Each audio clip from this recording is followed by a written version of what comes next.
Welcome to part 2 of our Hawaiian Special. We do answer the driving question, are there snowboarders in Hawaii?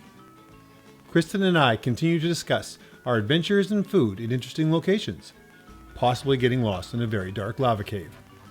Do we bail on jumping off the end of the world? Matt and I also see if the Voyager is up to the task of getting pizza. Let's get back to our cold Winnipeg backyard and start by discussing the posh Hilton Waikoloa Village Resort. Hilton Waikoloa Resort. That's another really good highlight. Beautiful resort, built in. We figured we were Googling a lot of this because it's extravagant in the extreme. It's gorgeous. huge. It's huge. It's like, got a monorail. It's got boats that drop you It off. feels like if they let it go with all the vines and made it look like a post-apocalyptic, it'd be perfect. You'd be going, what did they used to do here? Vacation. They used to vacation. But it was really great. And there's a little lagoon there with all sorts of fish and turtles. And I think Matt saw, Yeah. did you see the octopus? Yeah, Matt showed me the octopus. Oh, see, we weren't there that day, so we missed that. So we had passes to go to it from our condo, which was super cool because we could go there when we want to. But it had no shade. No, yeah. And for those of us who got sun rash, that was an issue. Who got sun rash? Some of us. I didn't get any sun rash. I don't know. It was more than one of us. It wasn't me. I don't remember. I don't know. I can't remember at all who got sun rash. But anyhow, that was really fun. Great pool area and that kind of stuff like that. The super dark cave. Yeah. Did you like it? You're lucky I got you out of there alive. What do you mean? What are you talking about? That's right, dear viewers. For 3 days, Dad was lost. Who brought in Hawaii. actual lights? We're going caving. Caving. Darkest cave we've ever been in before. Headlamps seem to not work. We hope to come out alive. If you're watching this, we're already dead. Oh shoot, that's cryptic. Who? There's nothing the phone flashlight. That you couldn't see anything with a phone flashlight.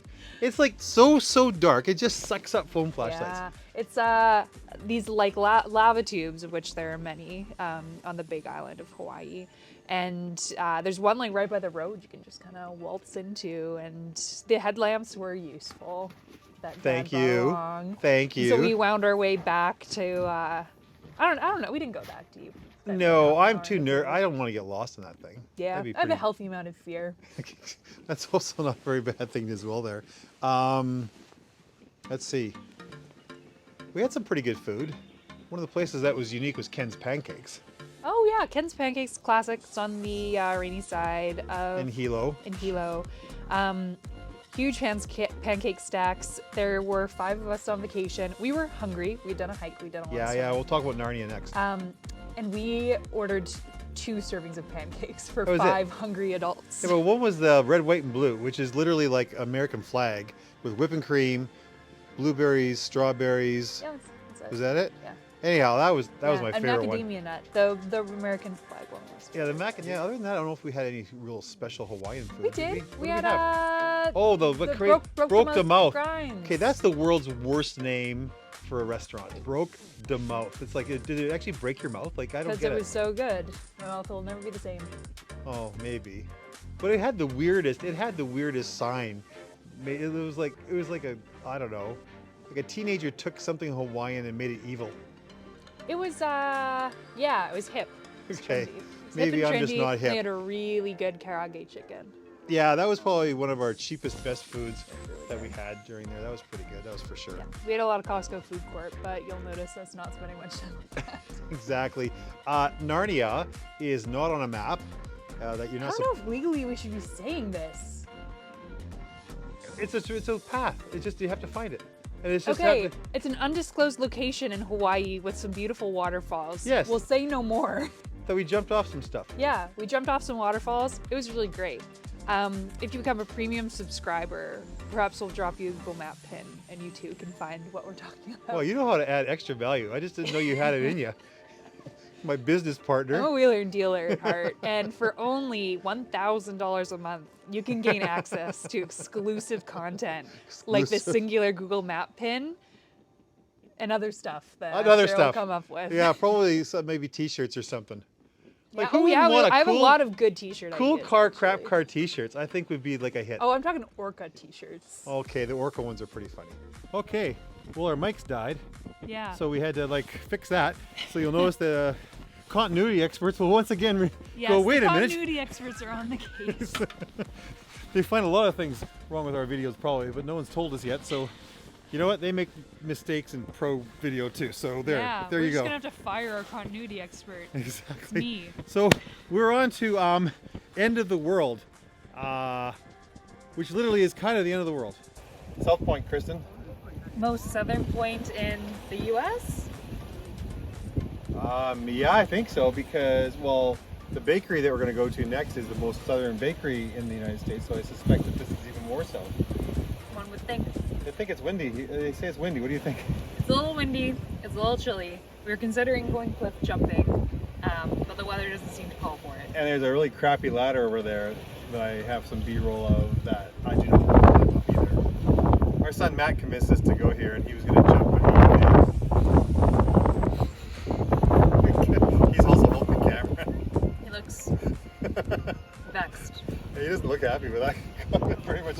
Little side road that Matt knew about. You kind of take it down to this like literal point where people fish off of. That's the southern Like tuna. say. They said they Big catch tuna. like, how, 50-pound tuna? 300 pound? I was talking to the fisherman. Anyway, they put these bags out there and they attach it to their rods, and it's like a kilometer out there, and they Yeah. wait for the tuna to come by, and they catch these things, and they're like good for a year or something. I don't know. Yeah. But it was too. We were gonna jump off of it. Yeah. It was cold. No, it was windy. Yeah. No locals were jumping. No. And the ladder to get up from, what would you estimate, like a 40-foot? Okay. We were guessing maybe 7 or 8 meters. So times by 3, Okay, maybe over 30, 35 feet. It's still a decent amount. Yeah. Into waves that are crashing against the bottom of the cliff. You don't Yeah. know what's down there. The ladder that you use to get up is a ladder Don't do it. that was constructed, shall we say, the 80s. Oh, I think it's older than that. 50s. Maybe. Anyway, it's a ladder that the bottom has like rusted off. So the last like 10 feet, there's a chain that is hooked to an extension ladder. Yeah, aluminum like an extension ladder aluminum where they pulled it extension apart. ladder That's been pulled apart, and even the extension ladder sits probably a couple feet above like the surface of the I water don't to, like, know. I don't know, jump stick out. There was no way I was going off that thing. Apparently, there's a way of getting up around the rocks, but that ladder is scary. Yeah, I scary think business. one of our gurus actually has something to say about a moment exactly like that. And as Sid the Sloth in Ice Age would say, I choose life. Oh, the last melon? No, that's That's a dodo. that's the dodo birds. Speaking of birds, you can't hear any birds around here because, well, where we are, they've all headed south, right? Intelligently. And my question is, though, really, do they know exactly where they're going, or are they winging it?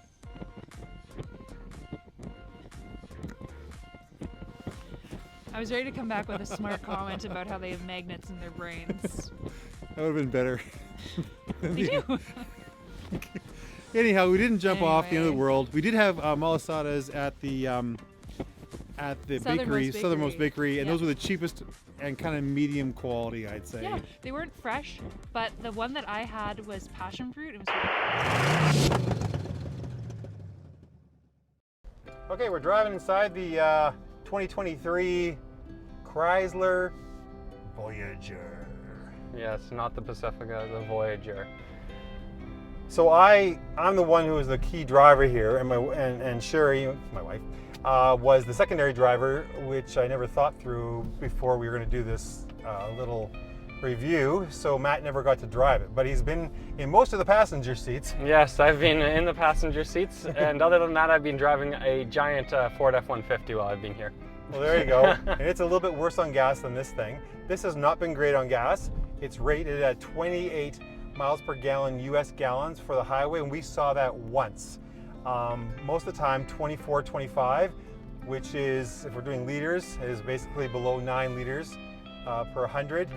But we are in Hawaii, so you're looking at hills, not flat like the prairies where we normally are. So you have to take that into consideration. You're often going over the middle of the island where you're going up using a lot of gas and then coasting on your way down. Yeah, and I thought those were supposed to kind of even themselves out, but it doesn't seem to here. It has, again, 287 horsepower, so it does go, and it has kind of a nice growl. So we'll punch it here at one point so maybe you can hear the growl. and that should be good. That should be a good thing. One of the things that I really dislike about this van is its steering. The steering, I don't even know how to explain it. It's really, really heavy on center. And to move it off center, it feels like it almost wants to pull you back a little bit. And so you can't really relax, and you're always kind of fidgeting with the wheel back and forth a little bit. And so I didn't find it very comfortable to steer this thing. Once you're past the center point though, if you're on a curvy road, it seems to handle fine, and the steering feels well weighted. It's just on center, it didn't like it. Hey, if you only want to go in straight lines, this is the vehicle for you. No, I don't like it in straight lines because you. But have to no, always it'll fight keep it. no, it'll keep you perfectly straight. You can't go I anywhere don't know but. if it does that.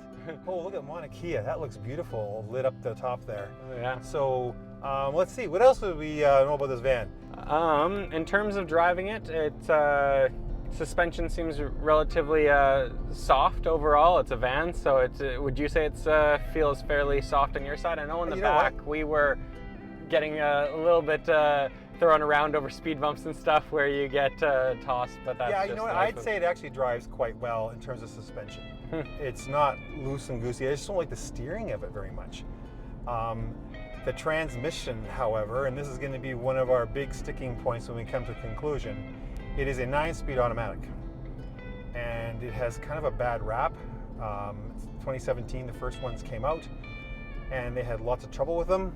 And we found, though this is supposed to be fixed, clunking in the transmission when you brake, and it has to jump down maybe too many gears. I'm not sure why, but all of a sudden you hear a clunk as it goes into gear. And so I'm thinking that probably isn't very good for longevity, and so I'd be concerned about that. I didn't like that very much. And then there was the one day when we're on the highway. Yep, and you hit the brakes hard, and she Yeah. decided to quit on you. At 45 miles an hour, 85 kilometers an hour, the engine just stopped. And I thought, did I do something? Did I touch something? Did maybe has an automatic safety? No, it has no automatic safety stuff. It just stopped. That was ridiculous. And so I pulled over, had to stop, put it in park, and restart the car. So I looked it up. Well, that was supposed to be a problem they fixed a few years ago that these had issues with. Clearly, This car is too new to have not been caught in that recall or that update. So I know, like 2017 Pacifica, I think had 11 recalls. The 2018 had 10, maybe 2019 9, but still quite a few recalls and TSB bulletins. So it hasn't been very reliable. So in that respect, it's got low ratings for that, and that's a big deal for our cool car, crap car show. Is it worth buying? And so, what would it take for you, Matt, to buy this van? And remember, it's a Voyager. So what might that include? So when you're buying this van, you're going to be buying it used most likely. That's Can't just buy a it new. consideration. You can't buy it new. If you're going to buy a Chrysler new, you'd be buying the Pacifica. But the fact that it is a Voyager means that it should hopefully be quite a bit cheaper than other vans on the market, which then makes it a lot more tempting if it allows you to buy it on without using credit and not having to lease or finance it. Right now, rates are really high, and you're paying 7% on some vehicles, and you don't want to do that. If all of a sudden you can pay cash for a vehicle in the future where it's going to be $17,000 instead of $30,000, it might be a really good deal, even if you have to pay for a few things to be fixed down the road. So I was saying that I would need to, first of all, have enough kids that I need this size of van, which I Yes. do not have any kids at this time. And Zero secondly, children. it would probably have to be a good $5,000 to $10,000 cheaper than a Japanese van, for example, such as a Toyota or a Honda. Yeah, I'm thinking, okay, so let's say this thing comes off of the rental car, goes to auction, Yeah. and dealers will buy these things up. And all of a sudden it's a bit of a unicorn, and people won't go, well, what the heck's a Voyager? And so I think that they will be priced quite a bit lower than a Pacifica, and then therefore quite a bit lower than a Toyota Sienna or a Honda Odyssey. And I would, if the prices were close to those, not a chance I'd buy this. But if it was, say, $10,000 less, I think I'd have to be $10,000 less. And I wouldn't be that surprised if it wasn't $10,000 less. I find that tends to be the depreciation market on specifically a lot of American cars. Often Dodges and Chryslers and Chevys, even some Fords, they tend to depreciate a lot quicker than Japanese cars. And it's tough to say yet for Korean cars. I know that Korea has some decent cars coming out there now, especially with some of their vans. They are still low, but they are getting a little better. We'll in terms see of their price. where their resale value is at in a few years when this car truly comes onto the market. Check out the telescopes on top of Mauna Kea. Beautiful. Well, we were up there a couple days ago. I know. Let's talk about some of the fun things we've done while we've been in Hawaii, because this is the Hawaiian Special. The Hawaiian Special, where you don't actually get to learn about cars, you just learn about the things we do. Hey, we've talked a lot about this car. Do we know when we're going to pick up pizza, by the way? You're turning left Am I here. turning left here? Holy cow, we're almost there. Okay, so we were up in Mauna Kea, so we took your big truck because... Yes, my F-150, because they have rules. You have to be able to do 4 low on the way up and down to help preserve the road, and also not have brake fade, because it's quite steep, and gravel road on the way up there. So we had to take the pickup truck up and up there. Down here, beautiful, what is it, 81 degrees right now? 81 degrees. When we were up there, it was 45 degrees. I thought it was 0 right at the top. Okay, maybe it was exactly 0. I mean 32 Fahrenheit, Okay. whoever you're talking to. Yes. Because there was still snow up there. Yeah, there It was wasn't snow. melted. Okay, then it So was that was probably pretty right fun. around 0. So what some people like to call is the Hawaii Special is going surfing in the morning and then snowboarding in the afternoon. You know what? And I found a guy up there on a boogie board going down the snow. So there you That go. was kind of fun. Well, I guess we got to go get some pizza and we'll Get be some back. pizza. For our, we haven't done our finale. Guess we'll have to do it in the dark. In the dark. Join us next week for the grand finale of our Hawaiian Special. We visit a parrot sanctuary, but buy chocolate. Get disappointed at Volcanoes National Park. See if Texas Drive-In has the best malasadas. And get down and dirty in our final review of the Chrysler Voyager. So what'd you think? Well, this is our conclusion, I guess, right?